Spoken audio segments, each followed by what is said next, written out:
নমস্কার বন্ধুরা, তোমরা সবাই কেমন আছো? আশা করি তোমরা সবাই ভালো আছো আর আমিও খুবই ভালো আছি।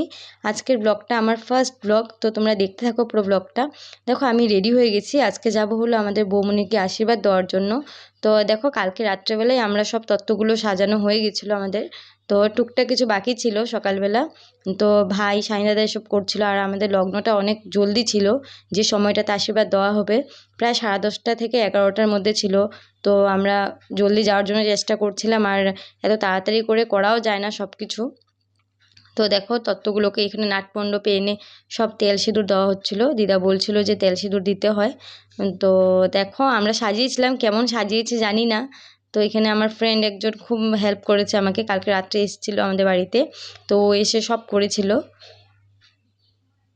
তো দেখো এখন আমরা চলে যাচ্ছি বৌমনির বাড়িতে।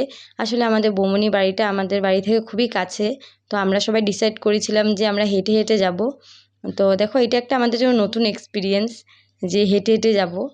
তো এদিকে মা কাকিমুনি ওরা যায়নি, তো আমরাই যাচ্ছিলাম সবাই মিলে। তো দেখো এটা আমাদের জন্য একটা খুব নতুন এক্সপিরিয়েন্স। দেখো আমরা হেঁটে হেঁটে যাচ্ছি বৌমনির বাড়িতে, খুব কাছেই, তাই আর কিছু টোটো কিছু নিলাম না, ভালো লাগে না এরকম টোটো থেকে নামবো। তো ভেবেছিলাম সবাই হেঁটে হেঁটেই যাই। দেখো আমরা যাচ্ছি আর খুব মজা হচ্ছিল আর খুব এক্সাইটেড ছিলাম বিয়ের জন্য, যে বিয়েতে খুব মজা হবে, এরকম সামনাসামনি সব কিছুতেই আমাদের ওদের সাথে আমাদের দেখা হবে। তো খুব এক্সাইটেড। দেখো কথা বলতে বলতে আমরা চলেও এসেছি বৌমনির বাড়িতে।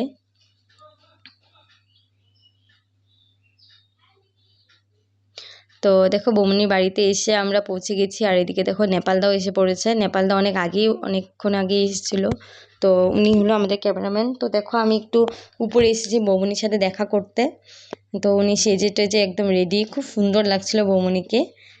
আর দেখো এটা খুব একটা ইমোশনাল টাইম, যেখানে আমরা যতই বলি যে না কান্নাকাটি করব না, কেন কাঁদবো, আমি তো আমার তো কাঁদতে পারিই না আমি।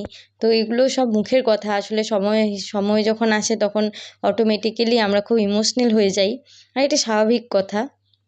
আর দেখো এখানে এক এক করে সবাই বৌমনিকে আশীর্বাদ দিচ্ছিল। তো এটা আমার পাপা বৌমনিকে মিষ্টি খাইয়ে দিচ্ছিল। তো এসব আশীর্বাদ টাশীর্বাদ ওই অনেক টাইম লাগে এই আশীর্বাদগুলো সারতে। তো বৌমনি দীপেন্দুকে খাইয়ে দিচ্ছিল। দেখো আসলে আমি একটা সন্দেশ বানিয়েছিলাম, যেটাতে যেই সাজটাতে ছিল বৌদি লেখা। তো ওই বৌদি লেখা সন্দেশটা আমি বলেছিলাম যে আমি গিয়ে খাওয়াবো, তো আমি ওকেও সেটাই বলেছিলাম তুমিও খাওয়াবে। তো আমরা বলছিলাম যে পুরোটাকেই খাওয়াও, তো খাওয়াবে না, বলছিল না খেতে পারবে না বৌমনি। তো আমি তো পুরোই খাইয়েছিলাম, কারণ কি আমি বলেই এসেছিলাম যে আমি এটা পুরোটাই খাওয়াবো। আর বিয়ের সময় এত মিষ্টি খাওয়া, মানে তেতো লেগে যায় অ্যাকচুয়ালি একটা টাইমে আসলে, যে আর কত মিষ্টি খাবো। আর এদিকে দেখো বৌমনি একটু ফটোশ্যুট করছিল ওদের বৌমনির ফ্রেন্ডের সাথে। আর এখানে আমারও ফ্রেন্ড আছে, ওরা আমারও ফ্রেন্ড। তো সব চেনা জানার মধ্যেই আর কি। তো এটাও খুব ভাল লাগে, একটা অকওয়ার্ড সিচুয়েশন আসে যদি না চেনা জানা থাকে, খুব একটা লজ্জা লাগে। তো এই জিনিসটা আমাদের হয়নি, কারণ কি আমরা সবাই চেনা জানার মধ্যেই। তো খুব ভালোই লাগছিল। তো দেখো এখানে গরমের জন্য সবাই বাইরে এসে বসছিল, আর এখানে পুরোহিত মশাই কিছু একটা ডিসকাস করছিল। আর এদিকে দেখো আমাদের খাওয়া, আমরা খেতে বসে পড়েছিলাম। আর আমাদের বিচ, তাই আমরা আগে বসে পড়েছিলাম খেতে, তারপরে যে পাপা ওরা বসছিল। তো পাপা আঙ্কেল ওরা খাচ্ছিল। আর এদিকে দেখো ওরা দুজনের নাম সোনাই, তো তারা দুইজন একসাথে বসছিল।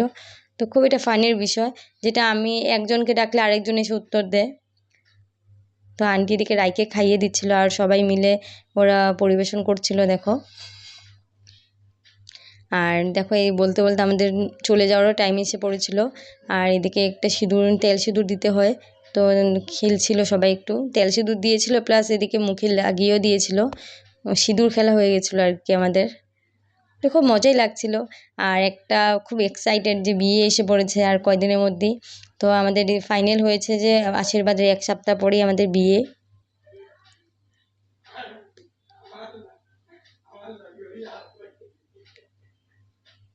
তো দেখো আমরা সিঁদুর খেলায় কি ব্যস্ত, আর এই তত্ত্বগুলো আমরা সাজিয়েছিলাম। দেখো কেমন হয়েছে জানি না, যেরকম পেরেছি আর কি। আর এদিকে দেখো আমরা একটু লাস্ট যাওয়ার সময় ফটো তুলছিলাম সবার সাথে। আর দেখো মুখে পুরো ভর্তি আমাদের সিঁদুর, কি অবস্থা। তো ওর সাথে আমার অনেক দিন পরে দেখা হয়েছিল। ওর নাম হলো মন্টি। তো তাই ওর সাথেও একটু ফটো তুলছিলাম। আর এদিকে দেখো আমরা চলেও যাচ্ছি।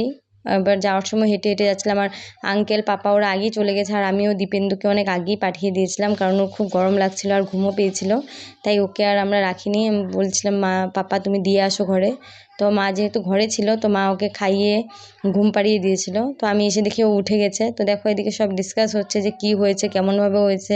তার ভাই শোনার জন্য খুব এক্সাইটেড, কিভাবে কি হয়েছে না হয়েছে।